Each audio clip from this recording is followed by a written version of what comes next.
Bom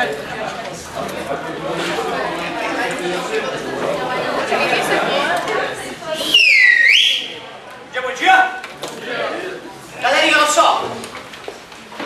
Finalizando o nosso volume 6 de Física B, eu tenho dois comentários importantes que eu ainda não citei, que é importante a gente falar para contemplar toda a matéria da apostila do volume 6.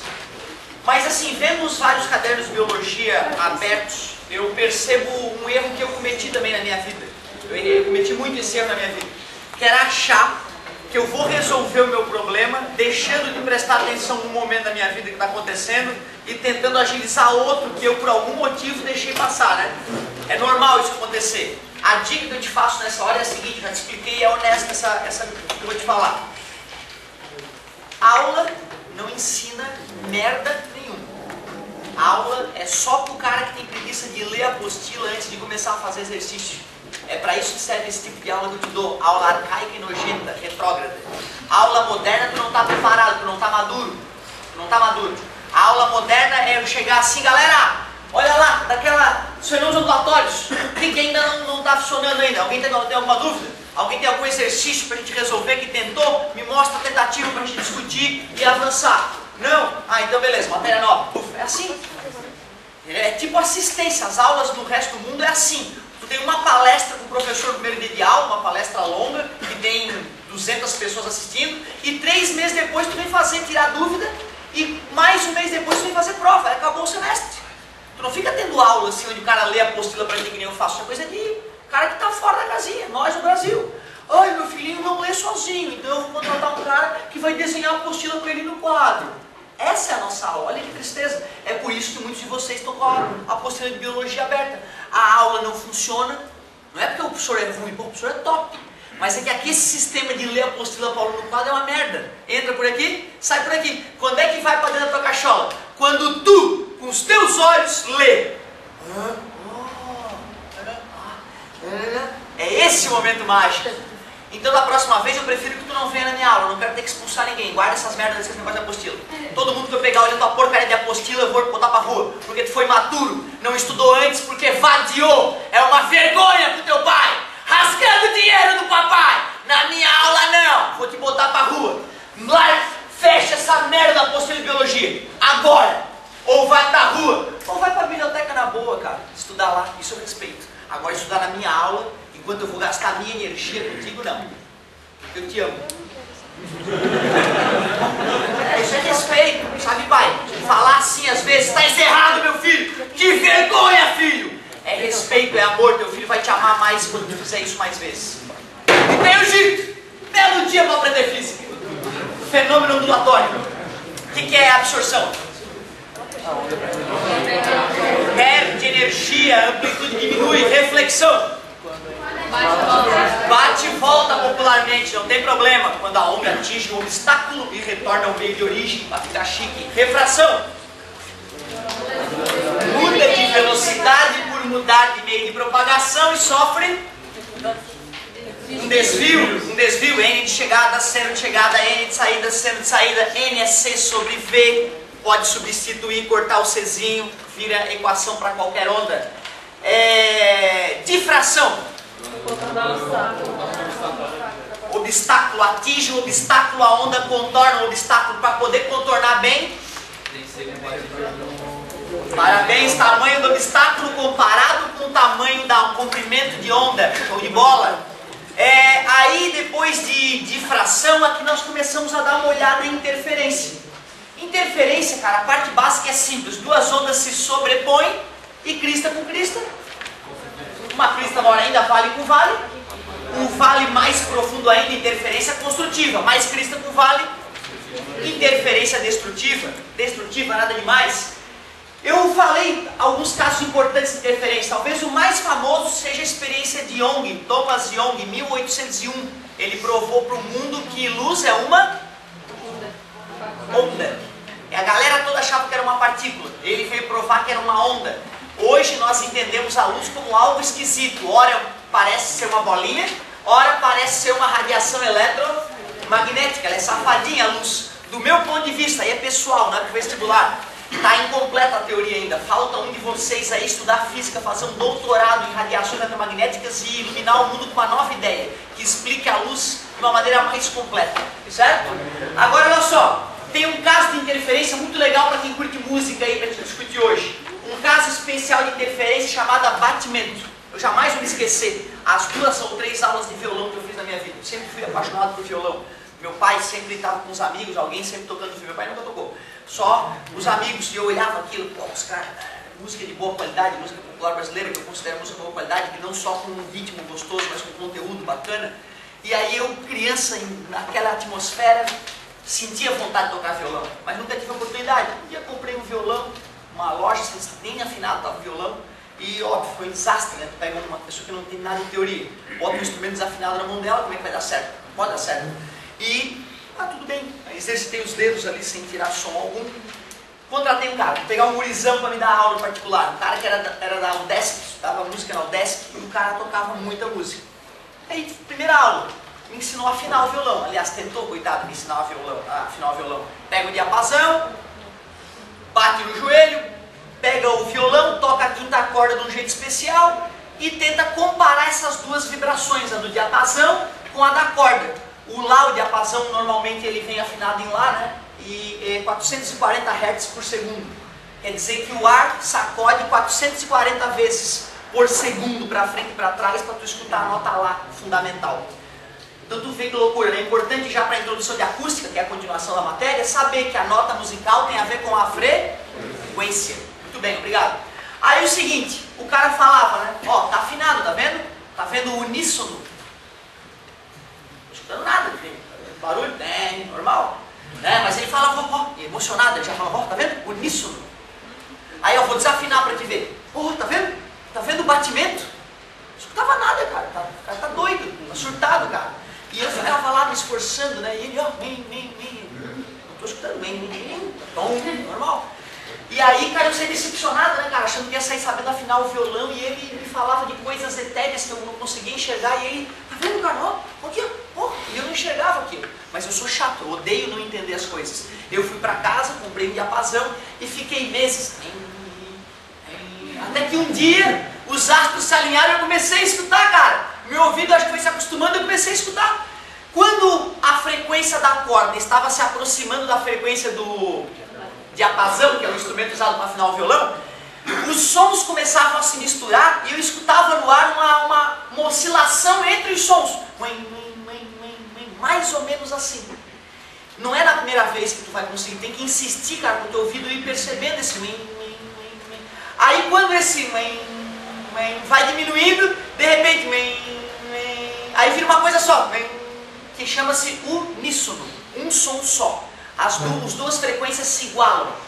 Então tu vê, cara, aqui na física a gente estuda o que é o batimento.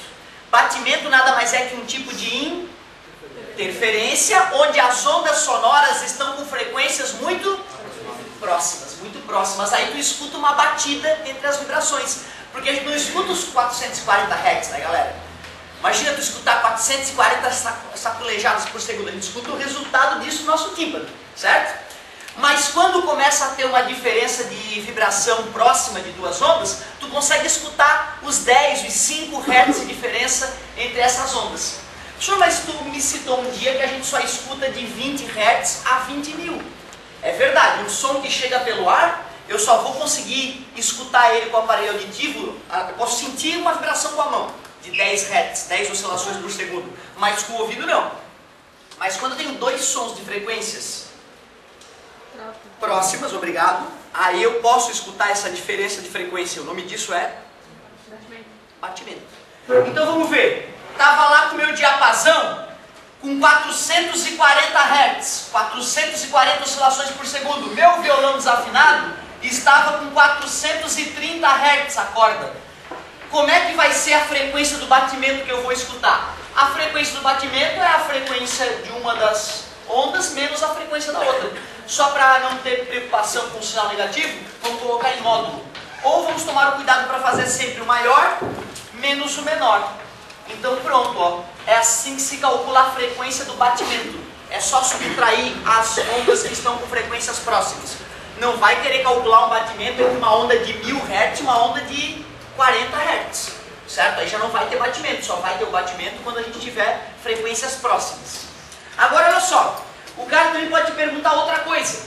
Se o diapasão fez isso aqui e o violão fez isso aqui, qual é a frequência da onda resultante? Isso não é o batimento, hein, cara? O batimento é aquela oscilação que tu escuta entre as ondas. Agora a frequência resultante é diferente. É só calcular a média. Soma a frequência da onda 1 com a frequência da onda 2 e divide por 2. Então tu vê, tem duas contas diferentes a se fazer nesse momento. A frequência do batimento e a frequência da onda resultante, da interferência de fato. Vai dar quanto isso aqui? Metade, né? 435. Embora a onda resultante tenha uma frequência de 435 Hz, eu consigo perceber o batimento entre elas de 10 Hz. Então, primeira coisa interessante para quem tem um violão em casa, já sabe do que eu estou falando, né? Já entendeu a brincadeira. Eu fazendo essa aula esses dias no outro lugar, né? Aí eu descrevendo o batimento, aí eu descrevendo a afinação do violão assim, ó. E aí então tu tá lá afinando, aí fica aí vai aumentando a frequência, até que iguala. Aí tá todo mundo feliz, tal, ali. Aí no final tinha um guri que manjava de música, ele falou, professor, na hora que tu foi descrever o batimento, tu foi aumentando a frequência e tu tinha que ir diminuindo. Eu não tinha mostrado a fórmula no dia ainda. Na hora de ver a fórmula eu ia perceber que eu tinha feito o barulho errado, né? Certo? Eu que não mexo com o instrumento, não faz parte do meu dia a dia. Então eu descrevi a afinação como se a frequência fosse aumentando, né, e depois se igualasse, mas não, a frequência vai diminuindo. Se começou a aumentar a frequência, tu apertou demais já o traste. Tu já tem que começar a afrouxar para procurar o uníssono. O que é uníssono mesmo? Um som só. É quando as ondas se igualam e tu não percebe mais o batimento, porque já que as frequências se igualaram, a frequência do batimento cai a 0. Ou seja, quanto mais próxima essa dessa, menor a frequência do batimento, né? Por isso que o som vai tá quase afinando. Aí depois de um tempão fazendo isso, né? Aprendi a afinar. Achei, né? Aí entreguei pro cara, vê se eu afinei certo. Ele, não. Aí ficou mexendo um tempão, não, agora tá razoável. Ou seja, o cara já acha que pegou a manha, né? Já está escutando o batimento, mas ainda não afinou o ouvido. O ouvido ainda não se acostumou com essa afinação mais fina.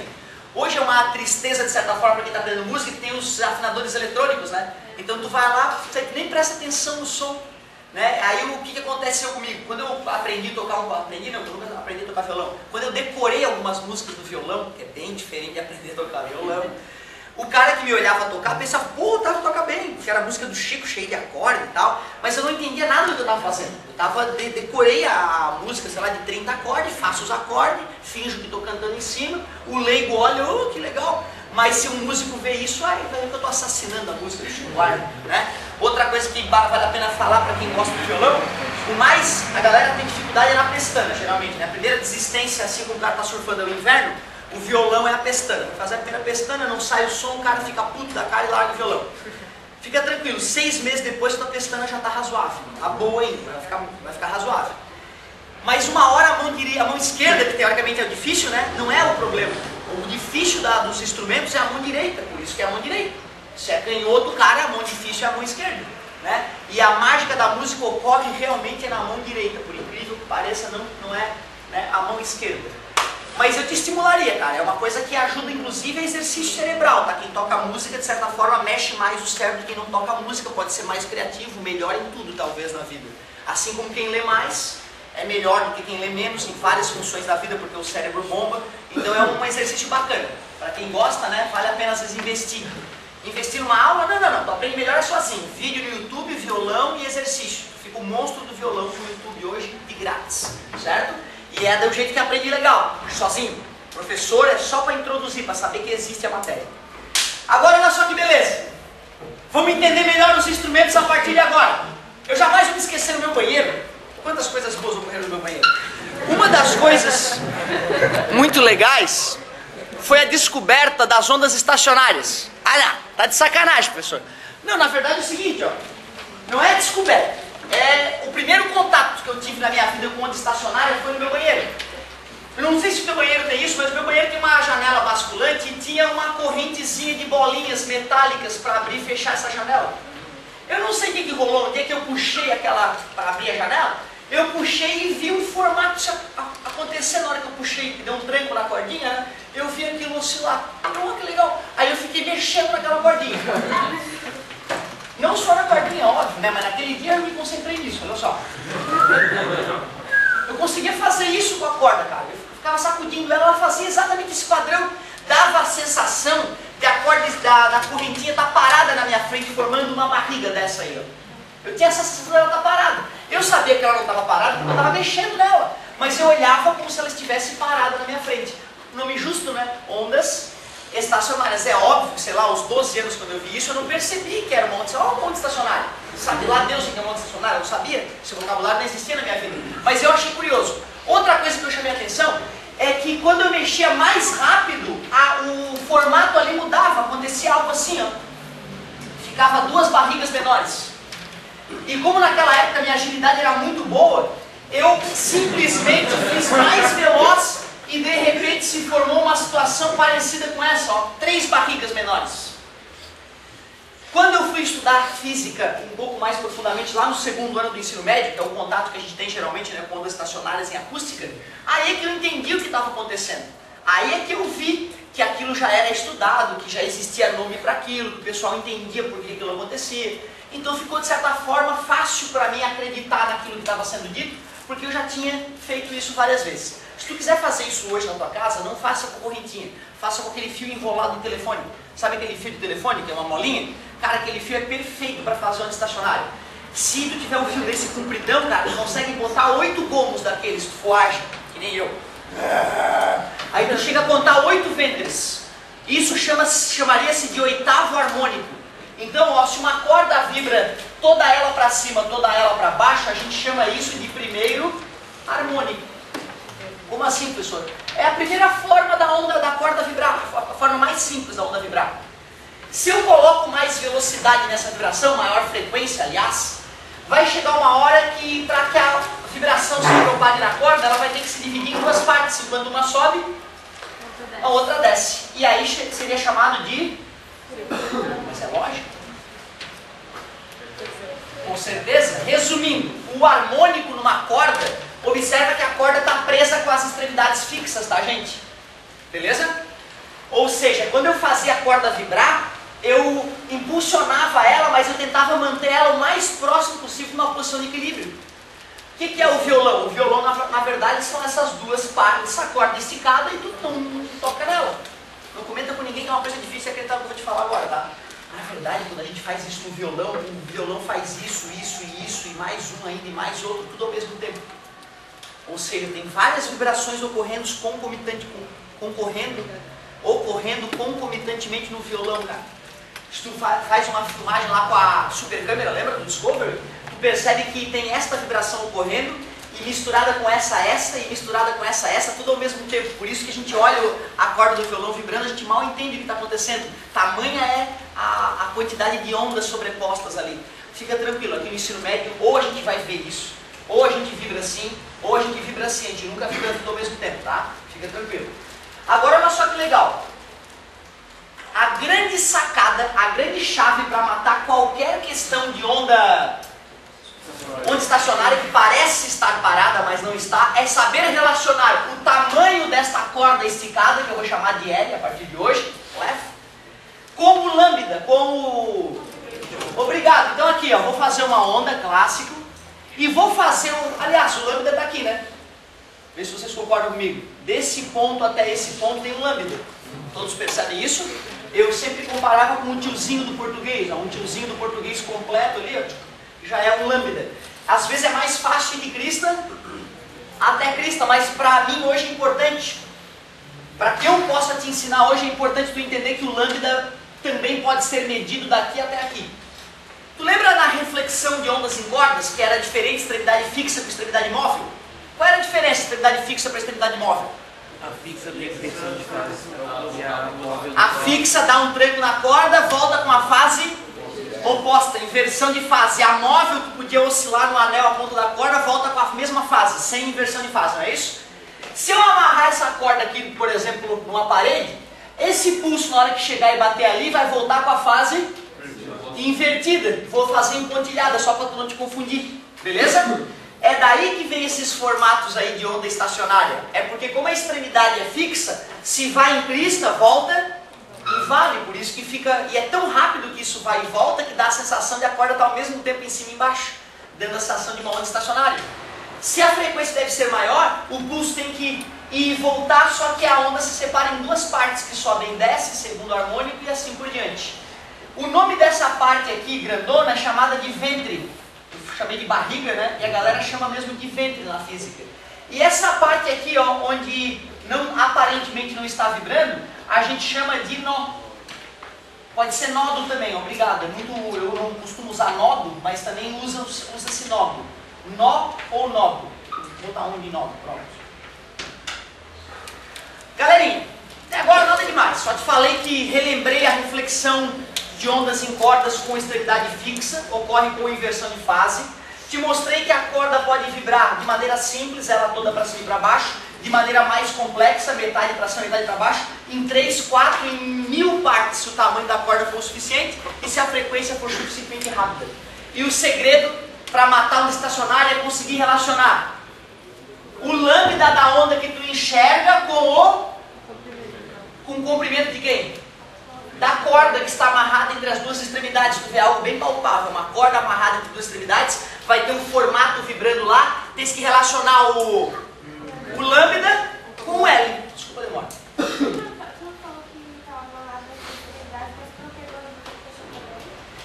Quando eu tive contato com ondas estacionárias, foi saculejando a corda lá no meu banheiro. Mas aqui eu já passei com violão. Vou pensar que é uma corda de violão e eu estou fazendo assim agora. Se eu bato com mais intensidade, eu bato em 2 lugares diferentes, eu posso fazer ela vibrar assim, certo? E dependendo da forma como eu faço ela vibrar, ela pode se estabelecer vibrando dessa maneira. A natureza é bizarra, na verdade. Se tu faz isso num violão, dedilha o violão e filma, tu vai poder identificar uma onda grande, uma onda pequena, uma onda maiorzinha, ou seja, a corda do violão ela não emite uma frequência única, na verdade, 440 Hz. Ela emite um harmônico, uma série de frequências. Um é mais intenso do que o outro, um se destaca mais do que o outro, perfeito. Né? Mas é importante saber a diferença entre tu falar, ó, o Lá com 440 Hz, e tu tá falando, ó, na verdade, olha o harmônico do Lá, e olha como se destacaria o 440 Hz. Se for sempre a mesma, se for começar assim, sei lá, tocar no braço, seria mesmo como se tocasse na parte onde tem a caixinha. Não porque ele tanto. Sim, não, exatamente. A observação também que está fazendo. Professor, se a frequência fosse sempre a mesma, não faria sentido palhetar próximo, né, da parte correta de palhetar ou palhetar lá em cima do braço. E todo mundo já viu um músico mais excêntrico e ele vai lá, toca no braço, ele sai um som diferente, né? Com certeza.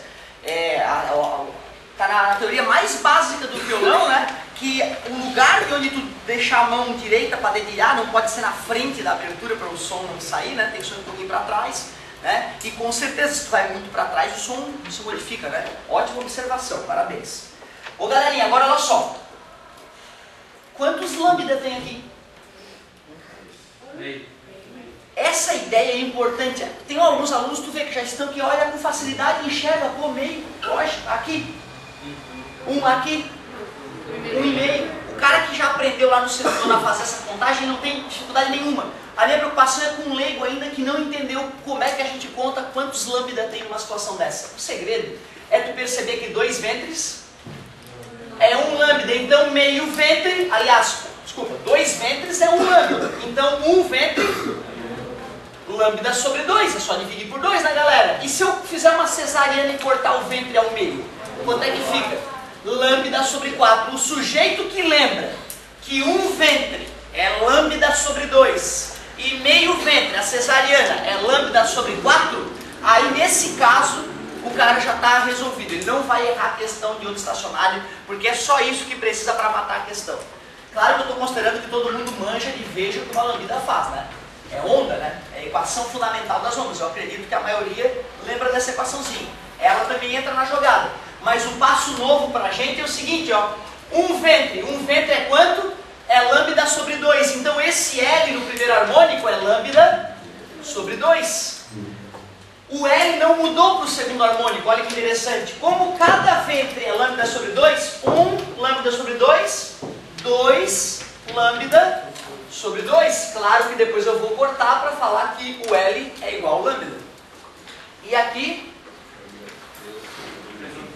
3 lambda sobre 2. E se fosse 4 ventres? 4 lambda sobre 2. Tudo bem para vocês? E se eu quiser uma fórmula genérica para o enésimo harmônico? N lambda. Às vezes a apostila tenta passar essa ideia para o aluno de generalidade de uma equação, né, de mostrar que esse raciocínio vale para qualquer uma dessas situações. E aí o aluno olha isso e fica confuso, né? Putz, mas tu vê, galera, isso aqui é uma coisa do bem, bicho. Isso aqui é uma coisa já para te automaticamente relacionar o lambda, o comendo de onda, o comendo da corda vibrante. É isso aí. E isso depende do N. O que é o N? Pode ser. Ou a gente conta como o número de ventres, mas o nome técnico, harmônico. Depende do harmônico em que a corda está vibrando, certo? Então isso é importante. Agora, professor, já não entendi por que tu cortou o ventre ao meio ali, ó, que bobagem. Para que cortar o ventre ao meio e dizer que meio ventre é lambda sobre 4? Porque nem sempre as ondas estacionárias que nós estudaremos serão em cordas. Às vezes as ondas estacionárias são em tubos sonoros. Já viu que tem instrumento de sopro, né? Que o cara, em vez de bater numa corda, ele assopra um tubo e aquele tubo vibra. Concorda comigo? Então a gente também tem que saber contar as ondas estacionárias, os lambdas, em tubos, certo? E é por isso que eu já preferi que tu lembrasse que meio ventre, 1/4 de lambda, obrigado. É isso aí. Fala, querido. Existe um limite para máximo de harmônicos? Olha, cara, na verdade, bacana a tua pergunta. Vai existir sim, vai existir. Primeiro o seguinte, ó, uma hora a frequência seria tão intensa na corda que a corda não resistiria a vibrar naquela frequência, certo? E se nós fôssemos pensar numa onda eletromagnética, aí a situação seria diferente aqui, mas vamos pensar numa frequência de uma onda eletromagnética. Chega uma hora que a quantidade de energia que essa radiação teria que carregar seria tamanha que a onda não suporta carregar essa energia, certo? A gente vai ver, não sei se a gente já viu aqui nesse curso, outro curso eu já vi. Eu não mostrei para vocês que a energia do fóton é H vezes F ainda, ou já? Não. A gente vai ver que a energia de uma partícula de luz é a constante de Planck vezes a frequência da luz. Então chega uma hora que a frequência é muito grande, seria acima dos raios gama. Por isso não existe radiação eletromagnética acima do raio gama. A energia seria tamanha que a onda não consegue carregar ela. No caso do violão, se a gente fosse saculejar, o que é frequência? Não é o ir para cima e para baixo? E a corda não é feita de matéria? Matéria tem massa, tem resistência e aceleração. Ir para cima é mudar de direção, ir para baixo, para cima exige acelerações. Uma hora essas acelerações na corda seriam tamanhas que a corda não suportaria, certo? É isso aí mesmo. Aí tu vê, mas eu nunca calculei quanto é que seria isso. Calculei quanto é. E a outra, né, cara? Para a frequência poder aumentar, a gente tem que apertar o traste, né?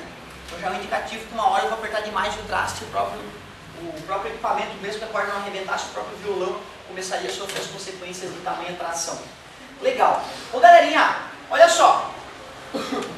Não é nessa apostila que vai vir o tubo vem na próxima, mas já que vocês estão tão compenetrados e largaram a biologia, estou muito orgulhoso, eu vou aproveitar e te falar do experimento que permitiu a gente enxergar as ondas no ar, as ondas sonoras se propagando no ar. Esse Kundit não é fraco, meu querido.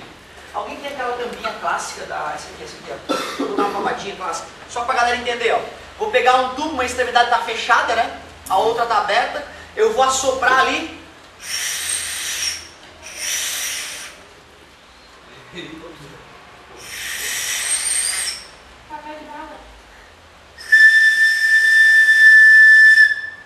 Agora fechou, ele tava, ó.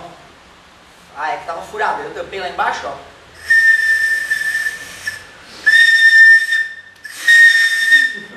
Legal, né?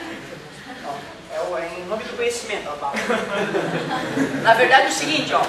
O que acontece para sair esse barulho ali, né, cara? Na verdade o ar está funcionando como uma mola. O ar é comprimido pelo meu assopro e como os gases têm expansibilidade e compressibilidade, o ar fica indo e voltando enquanto eu vou espremendo ele com mais ar que eu jogo ali para dentro. E essa vibração é tamanha, cara, que chega próximo dos 10.000 Hz, ou 5.000 Hz, dá esse barulho mais agudo aí.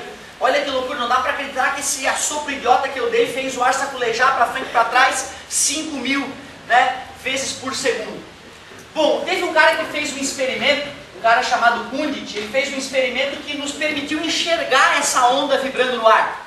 Ele fez uma coisa muito simples, na verdade. Ele pegou um tubo, fechou numa das extremidades, então primeiro eu vou te mostrar tubo fechado. Ele colocou serragem em pó lá, madeira em pó bem fininha, lá embaixo, um monte de madeira em pó. Esse tubo era transparente, feito de material transparente. Ele colocou uma caixa de som, um aparelho que podia controlar a frequência do som, tudo bem? E aí com o frequencímetro ele ia lá no botãozinho mudando a frequência.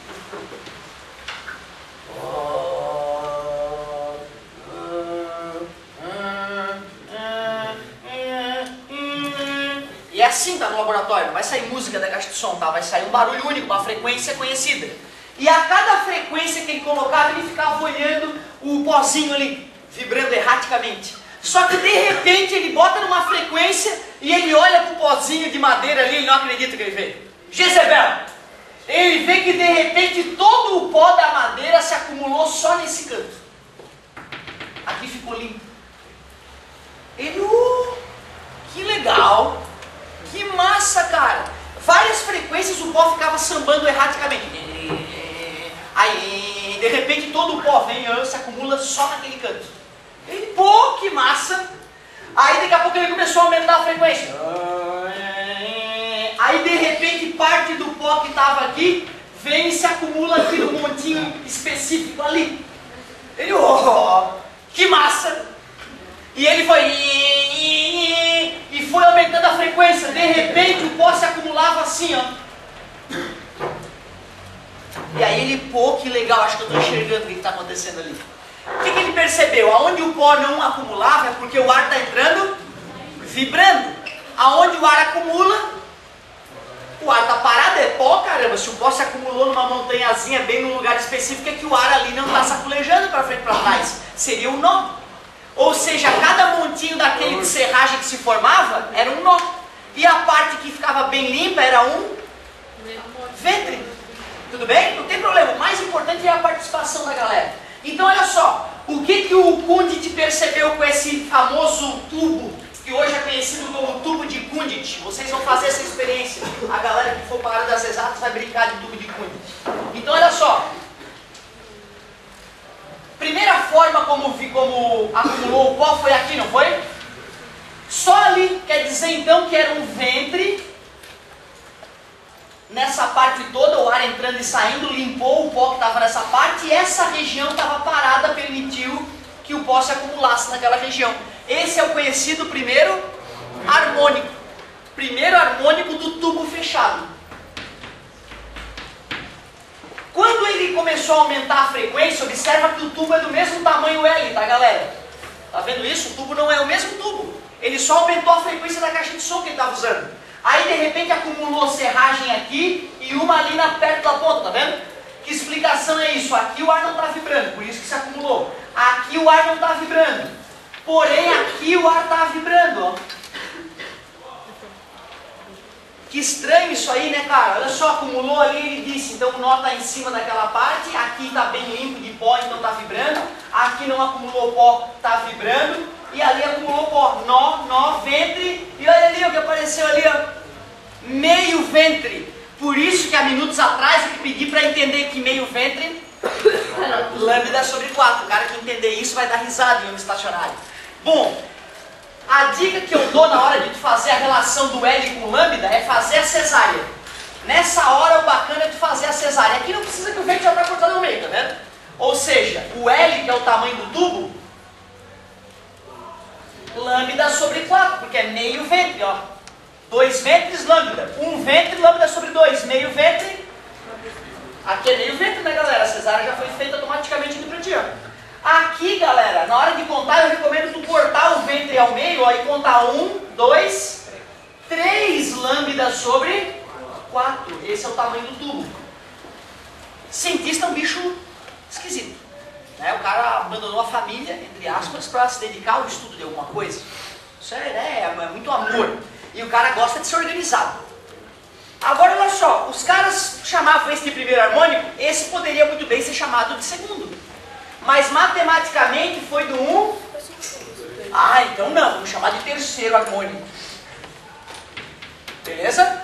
Tu vê, só por é um efeito matemático, né? Teve uma ideia dos caras, pô, então vamos chamar de terceiro harmônico. Outra, a frequência daqui pra cá, ela não dobra como daqui pra cá, por exemplo. Beleza? Por isso também a frequência, se estava em 100 Hz, ela vai para 300 Hz. Por isso que é justo chamar um de primeiro harmônico, outro de terceiro, porque a relação ali aumentou de 1 para 3. Não tem segundo. Na UDESC, cara, isso já deu problema há mais de um ano. Eu não sei onde o cara estudou, o que aconteceu na vida do cara, que ele me perguntou numa das questões qual era o terceiro tipo de harmônico em tubo fechado. A mãe dele está no céu. Olha que absurdo, cara. O cara perguntou qual era o terceiro tipo de harmônico no tubo fechado. Primeiro tipo, segundo tipo, o terceiro tipo seria o quinto harmônico. Essa pergunta é sacana, né, cara? Porque uma coisa que perguntar, qual é o terceiro harmônico? É esse aqui. Primeiro harmônico, terceiro harmônico, qualquer livro de física básica. O cara um dia lá na prova pediu qual era o terceiro harmônico e a resposta do cara foi o quinto. E eles não voltaram atrás do gabarito. Explicação, não, quando eu falei o terceiro harmônico, eu estava pedindo o terceiro tipo de harmônico, não o terceiro harmônico. Tu tá vendo que tristeza às vezes que acontece, cara? O sujeito, sei lá, comete um erro e tem vergonha de eu, galera, me perdoe, eu errei, vou mudar o gabarito, tô arrumando lá a questão. E aí arruma uma explicação esotérica para isso. Tem que estar ligado, tá? Então tu vê, apesar de estar todos os livros do Brasil e qualquer cara que entende de física entender que no tubo fechado jamais existirá o segundo U e nenhum harmônico de número par, só existe harmônico de número ímpar. Se o cara quiser fazer uma sacanagem contigo, ele pode perguntar qual é, em ordem, o quarto harmônico que existe no tubo fechado. Aí teria que contar um tipo, dois tipos, 3 tipos e no quarto, tá beleza? Que seria o sétimo harmônico, parabéns, tá? Mas é isso aí, galerinha. O segredo, então, para a onda estacionária, 90% das questões a gente mata olhando a onda e conseguindo relacionar o tamanho ou da corda ou do tubo com o lambda. No caso do tubo, o segredo, e o tubo fechado é que é perigoso, tá? Por isso que eu falei dele. Porque eu posso fazer tubo aberto. Professor, mas na hora que tu foi fazer o tubo aberto ali, tu se arrumou. O tubo do guri ali tava aberto, tu foi assoprar e não saiu barulho. Não me enrola. Não me enrola que eu já vi que tubo aberto não vibra. Vibra, meu querido, vibra. Eu é que não tive competência de fazer ele vibrar. Eu vou te explicar como é que a gente faz para o tubo aberto vibrar.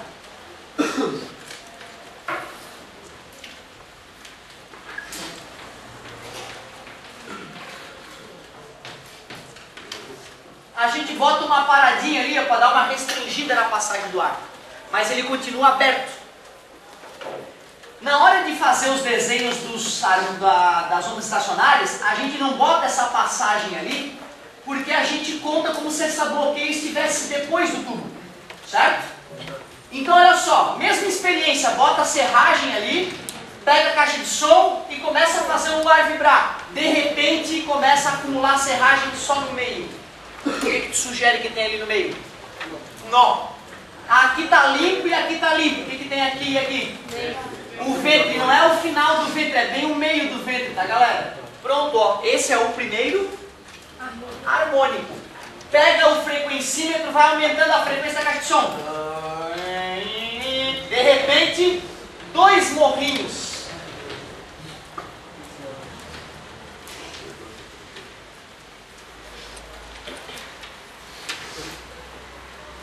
Só mais um, só mais um.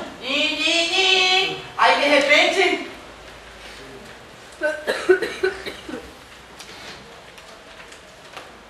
Nó, nó e nó.